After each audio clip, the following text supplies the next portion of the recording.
Hello and welcome to Edge of Stone Sisters. I am Sarah. I'm here with my cohort, Kathy. We've already been giggling, so I'm trying to get my remaining laughter out of me. Or maybe I won't. I'll just embrace it. So today's topic is things, and Kathy, please, as I'm explaining this, jump in. Just jump in and add your comments. Things that take us up and down. So things that take us up and down, meaning elevators, escalators, steps, stairs. Yes, to this. Actual things, not occasions or experiences. It's not a metaphor. It's not symbolic. We mean literal things. Literal. We were talking about all the things that happen in transportation. So we were talking about planes and trains and automobiles, and so many folks have unusual stories about events. Sometimes very important things happen in these different vehicles, these different avenues of travel. And we realized we have so many stories about elevators and stairways, and I think to some extent, I don't know about escalators, but that we had to devote an episode just to this. And then later on, we'll be doing trains and planes and automobiles and subways and boats and kayaking. But let's get back to the main one. So this is why we had to limit it, because I'm already going on and on. Right. So elevators and stairs. Elevators and stairs. And if you have an escalator story that bridges the whole thing, throw it in. We're not talking about bridges today, though.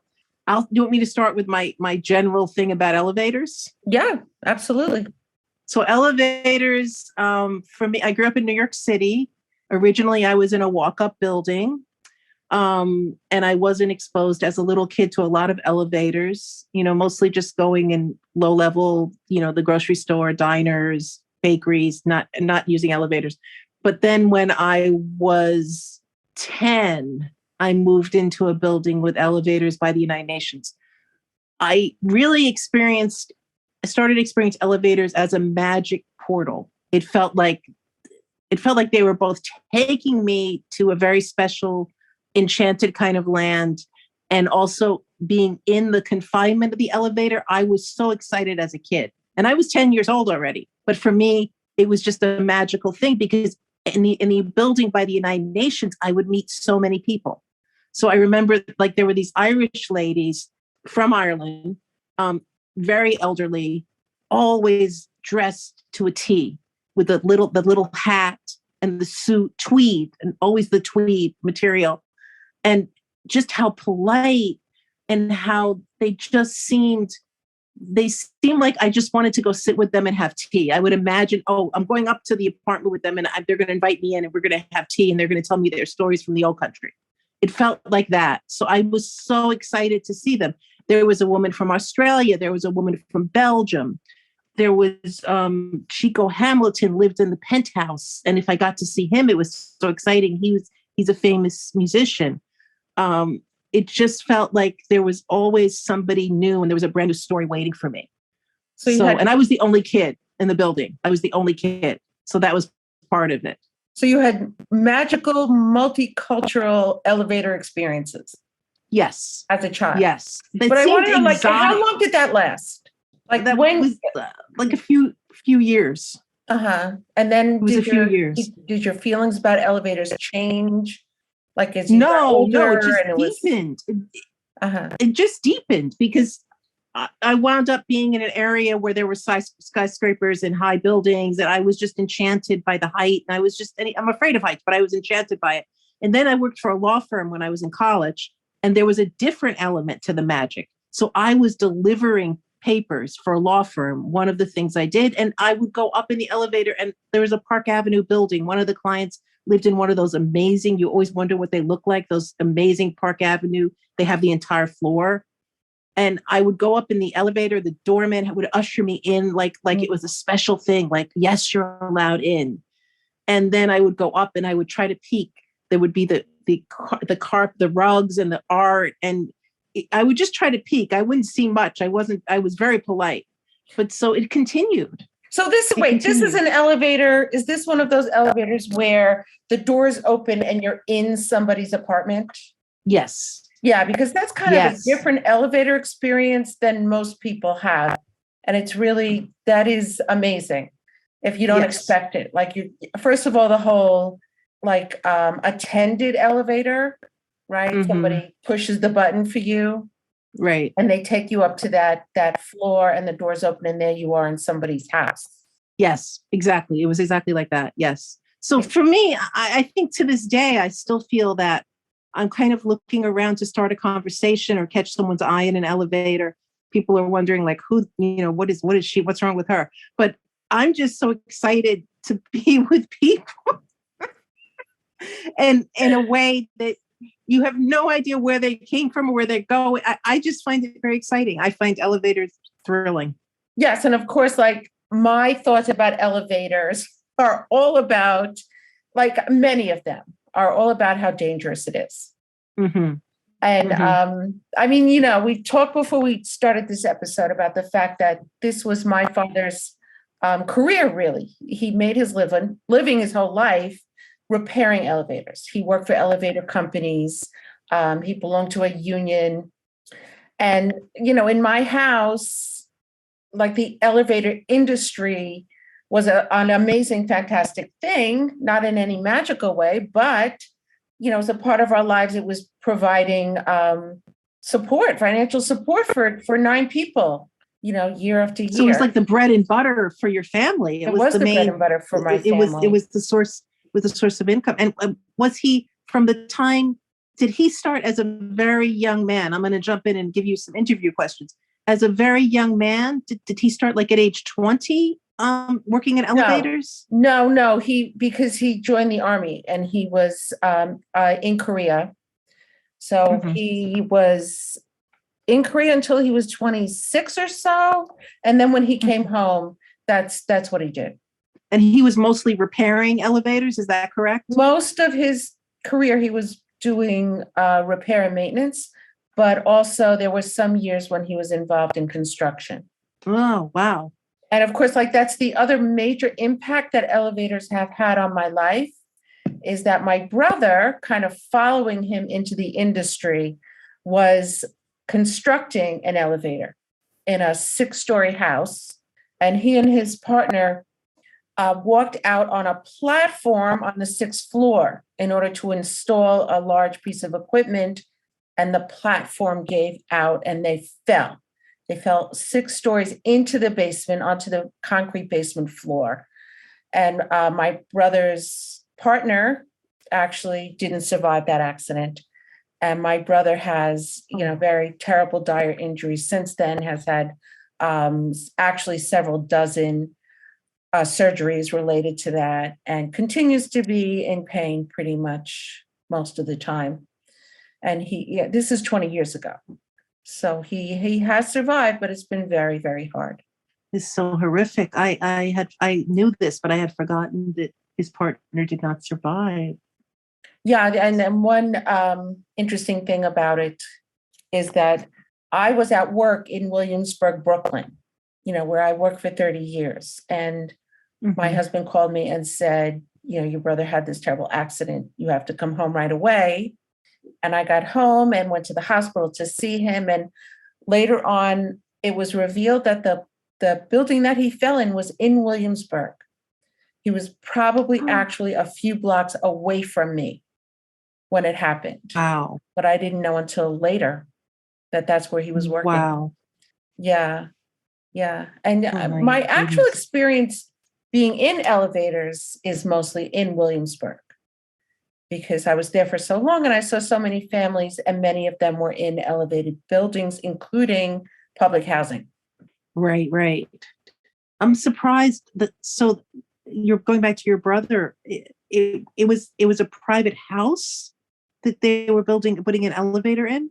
Oh, it was one of those like small 6-story apartment buildings. I So see. it would have Okay. maybe, 12 or 18 apartments in the whole building. Mhm. Yeah, and there are I many, see. many buildings in Williamsburg that are like that, just 6 stories high. Wow. Oh, such a, I'm still in the energy of that, such a terrible accident. Yeah. Although I think really when I was little and my dad was working in the industry, we didn't talk a lot about it being dangerous. Like it's not like I was constantly worried about him or my mom was expressing any kind of worry about him. But, of course, it is dangerous, that kind of work. And you going back to your dad, how often did he talk about being in like a high rise or building type situation, like with 30, 40, 50 floors?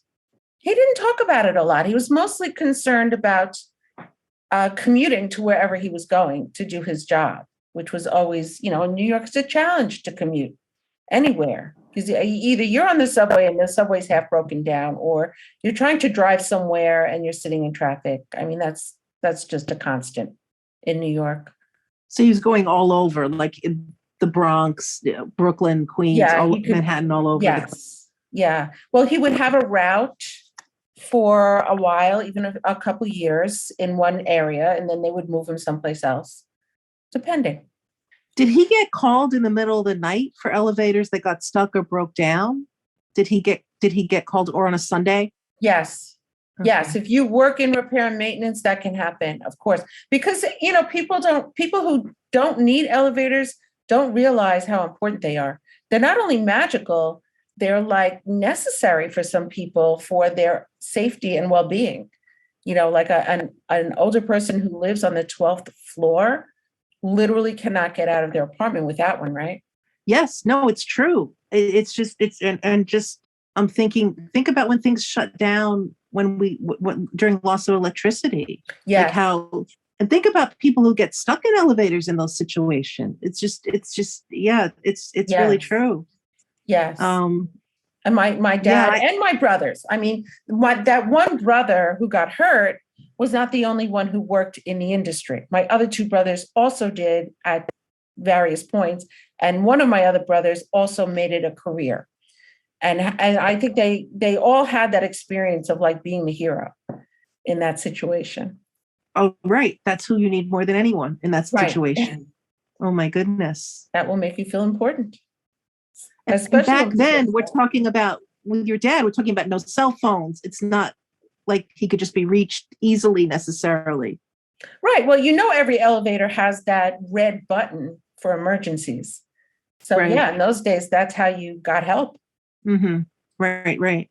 Wow. I know this isn't really it's an elevator related story in that I was on the 34th floor on York Avenue, Manhattan, seeing my therapist. And as I went out, ending the session, I think during the session, the alarms went off. The fire alarms went off, Mhm. smoke alarms, and there was a big fire truck outside. And we're talking 34 flights up. So obviously, you're not supposed to take an elevator. So we started going down. So it's more of a stair thing. We started going down the stairs, and there was too much smoke to go Oh, down the wow. stairs.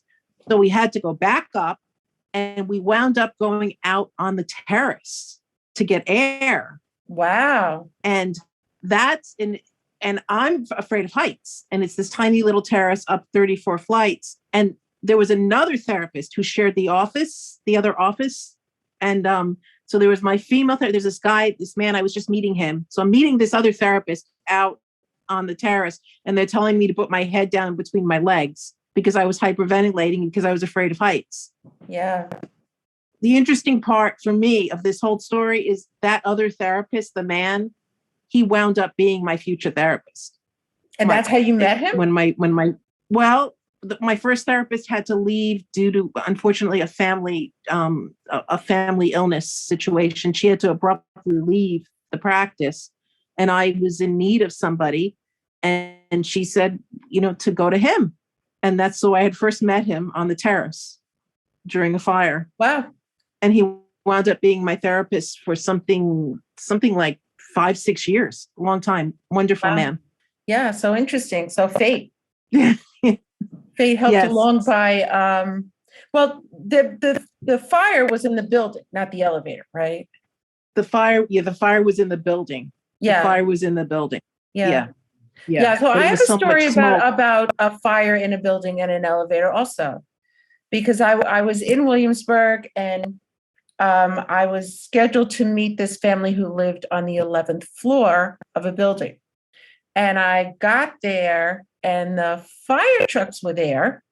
And I knew right away I wasn't going to be able to use the elevator to get to the 11th floor. And as has happened to me in other situations, I had to decide if I was going to try and walk up 11 flights of stairs. I had stuff I had to carry. It wasn't going to be easy. But if I didn't make the visit, I didn't get paid. So, I had to weigh that out. And I called the mother on my cell phone and I said, listen, I don't know if I should be trying to walk up the stairs here. And she said, like, oh, it's fine. It's no big deal if you feel like coming up. We're here. And I decided not to go. I decided not to walk up the stairs. I mean, with the police department, I said, it's better not. And it turned out in the end that the fire was actually in the apartment right next door to her. And Wow. she didn't even think to mention that. And in those buildings, it's not uncommon for them to tell people, stay in your apartment because the doors are made to keep the fire from spreading. This has been in the news recently because of what happened in a building in the Bronx, that a fire spread because the doors that were supposed to prevent it from spreading didn't close automatically. But in these buildings, like every apartment has a door that's supposed to keep the fire from spreading, and people are encouraged to stay in the apartment and close the door unless they're told otherwise. But I really never thought it might be right next door. So in the end, it was a good thing I didn't walk up the stairs. That's good. You trusted your instinct. It's really, really good. Yeah, right. Or Yeah. I don't know if that was That's instinct. a good example of trusting your instinct. Well, I have a very happy, life-changing elevator story, which is when I was in college, and I was, I think I was 22 years old, and I was finishing up college. I was working for an employment agency. I was in the elevator. I was going up to my job to open up, and there was a very nice man standing next to me who changed my life. So this nice man was getting off the same nice looking, kind man was getting off the same floor I was. And as I was getting off, I had coffee, books, papers, everything fell. Everything, as I was getting off the elevator, everything fell to the floor. He starts helping me. We start talking more. And he turns out he's going to the employment agency. I'm about to open up. So we walk in together. After he helps me with my whole mess, very typical, too much stuff in my hands. We opened the door, and the first thing I had to do was give him a test. I was opening the office that day, and I had to give him a test. And then he kept coming back to look for work and talking to me. And of course, we eventually started. We started dating, and he's my husband. Oh my God! So as you know. I know, of course I know, and you've told me before that you met him in a situation involving an elevator, but I don't know if you've ever told me even that much, about dropping stuff and him helping you in the employment agency. That part I don't even remember. Yeah, no. And it was so amazing because he kept coming back. He was looking for a job and he kept coming back. And then every time he would come back, he'd spend more time at my desk and he brought me lunch. And then finally, I was deciding to leave the agency. I need to focus more on my schoolwork. So one day he was sitting waiting to see the main guy. And I am in the office saying how I have to leave. And he can overhear the guy giving me a hard time. And so I came out and he said, don't listen to him. You have to do what's right for you. And we started bonding over that. And then he had my number and we were supposed to go out and he doesn't call me. The man does not call me. Wow. And I called him. I was out drinking with girlfriends and I said, I'm calling this man. And he said, oh, I'm about to go for my training for my sales job. And then I'll be calling you as soon as I get back. Well, guess what? The man does not call me. Well, it turned out he lost my number and he finally called the boss, the place I had left. This could never happen today. This would never happen like this. He begged the guy. He said, you have to give me your number. Please give me your number. The boss gave the number. He finally called me. Wow. Okay. Honestly, like I think it's So there's, amazing just to start with that he was like he was really like courting you, yes, like just yes. little Yeah. getting closer to you little by little. Like that's fantastic.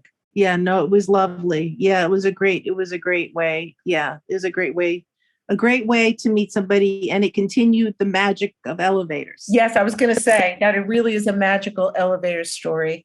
Yes. Yeah. Well, I have another elevator story too, but it's not nearly that magical. And again, has more to do with elevators being dangerous, which I mean, two sides. Magical can be dangerous. But anyway, I was in a museum. Stephen was a baby, so he was maybe a year old, and I was holding him in this museum, and we needed to get in the elevator, and people started running to the elevator. And as I got to the elevator, the doors started to close. I was holding the baby in my arms, Mhm. and instead of jumping back, I jumped forward because I knew if the elevator door hit me, it would open. And everybody in the elevator started yelling at me. How could I do that with the baby in my arms? And they were right. They were right, but I just did what came into my head. It was a bad idea. I mean, fortunately, I was right. The doors opened and I got in the elevator safely. But really, the elevator is full of people and they're all yelling at me as we're enclosed in this space. And I'm like hiding my head till we get to the next Oh, floor and the doors open. oh my goodness. I think I would have started crying at that point when I was young. That would have made Oh, me start crying. yeah, I'm sure I felt like it. I also felt a little Go ahead. defensive about it. Like, those doors do open if you step in front of them. I mean, most of the time. And I of think course, it's not that's worth probably taking what they were thinking most yeah. of the time. Oh, yeah. No. Yeah. And of course, I shouldn't ever have taken that chance. But anyway, that's what happened. Well, I'm not trying to one up you, but I have a danger elevator story. It did not happen to me. I was not there. It was way before I was born, but it was my mom, my stepmom, who raised me. She told me this story, and I don't even know every single detail. But so this is way back. So when she was 12 years old, so we're talking 1932, to put it in perspective, 1932. Wow. She was in an elevator. It was in Tennessee. I think she was living in Memphis then, and I think it was shopping. I don't know the exact details, but she somehow fell, and the elevator. She had hit her head on the door, or it started to close, and she has a fractured skull. She Wow. fractured her skull in the elevator. So what were there other people inside? Like what happened? I didn't hear what happened after that. I just heard when she was talking. It was one of those times when she was telling me about things that happened in her childhood and things that went wrong. And this was like one of the stories that she fractured her skull in an elevator. Wow. And it was interesting. As an adult woman, she didn't like escalators. So it didn't make her afraid of elevators.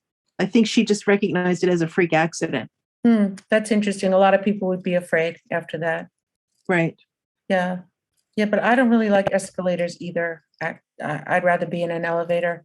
Did something scary happen to you on an escalator? No, but I think I heard more scary stories about things happening to people on escalators, about their clothing being caught. And so it's, to me, when I get on an escalator, I can see all the places where something bad can happen. Mm-hmm. Like in an elevator, there are dangers, but once you get in, they close the doors, it's moving. You don't like see what could be dangerous. That's more outside I think escalator for me, it's like the ones that are really steep. Yeah. I'm terrified of the ones that are really steep because I'm afraid of heights. Yeah, I'm afraid of heights also. I went up. Yeah, I went up one in California that was so steep.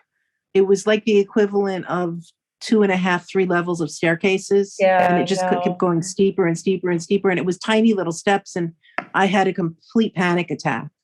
Yeah. Much to my poor daughter was embarrassed, but compassionate but embarrassed. But yeah. I've definitely embarrassed my children with my fear of heights. Like when we've been hiking in high, in elevated places, and I was visibly afraid, they were really like annoyed about it. Yes. No, that happens. That does happen with children, especially at a certain age and time. That does happen. That But I'm really okay does with happen. elevators because they're enclosed, and I'm the same way I'm okay with airplanes. Even though they're very high, I feel enclosed in a safe place. So I feel okay regardless. I'm saving my airplane stories for when we do airplanes, Right. but I have mixed feelings about airplanes. So staircases. I feel my theory in life of one of my theories is that most people have something that happens on a staircase that then makes them more careful in future years. Mm, And I had that happen to me, and I think you had that happen to you with yes. falling. So what happened when you fell down the stairs? I was in Brooklyn. Fortunately, my baby was upstairs with someone, but Christopher, but I carried his stroller down the stairs, steep stairs in Brooklyn, missed the bottom two, went crashing with the weight of the stroller on me, and badly, badly sprained my ankle. Wow. And it was just a whole saga because I had to stay off the ankle and take care of a baby. We had our wonderful, mostly German Shepherd dog. Don's father had cancer. He was in the hospital. I mean, it was just, we had to get a woman to help me. She spoke Russian, not English. So it created a whole experience at the time. And only 2 steps. You only missed 2 steps. I missed two big wide steps, but I had the weight of the stroller. Right. I didn't close the stroller. It was my fault. Totally my fault. Well, how were you supposed to get it down the stairs? I could have closed it. I think it may have been I can't remember. Maybe it would have been the way I carried it was blocking my view. Oh, okay. Yeah. Well, I'm sorry. What happened to you? So what happened to me was almost 5 years ago, 4.5 years ago, when I moved into this house. The very first night that we were here, I woke up in the middle of the night, going back to our sleep episode. I was up in the middle of the night and I wanted to go from my bedroom into the next bedroom. Only I didn't remember that when I stepped out of my bedroom, there would be a staircase there. And I needed to go around the staircase to get in the other bedroom. And instead, I took a step and fell down the entire flight of stairs. And the minute my foot did not hit the floor, I realized what happened.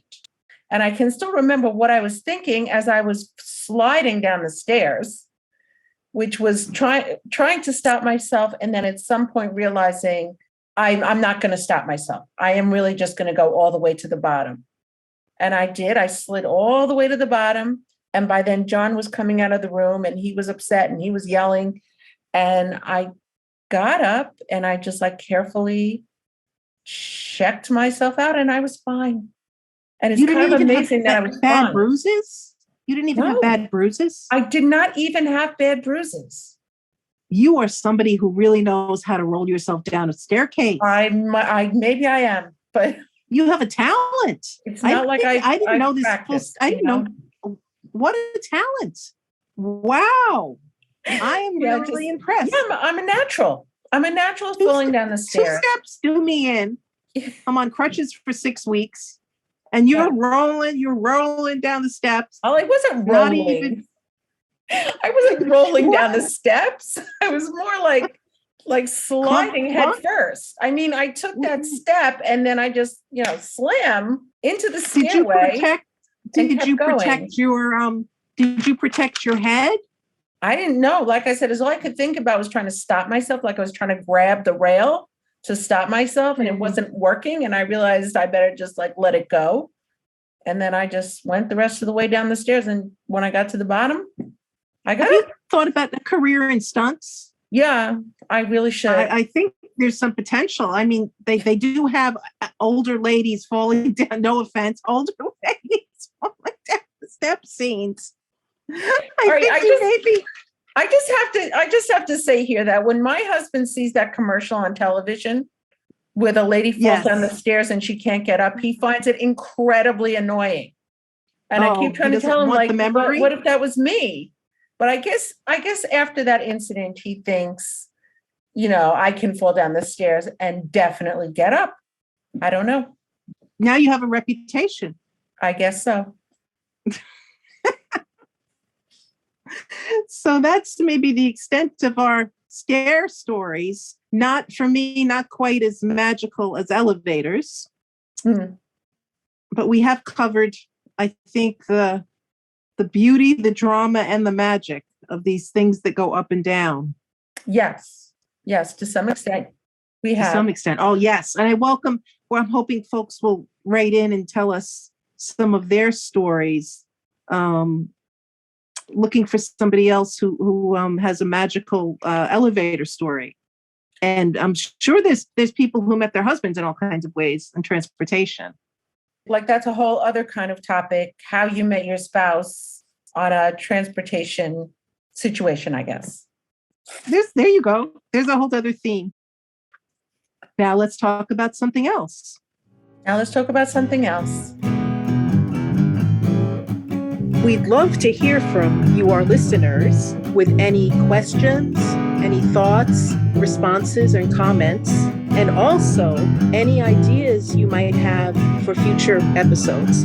Yes, and you can reach us at stonesisterspodcast@gmail.com. That's Stone Sisters Podcast, all one word, at gmail.com. And we'd really love to hear from you.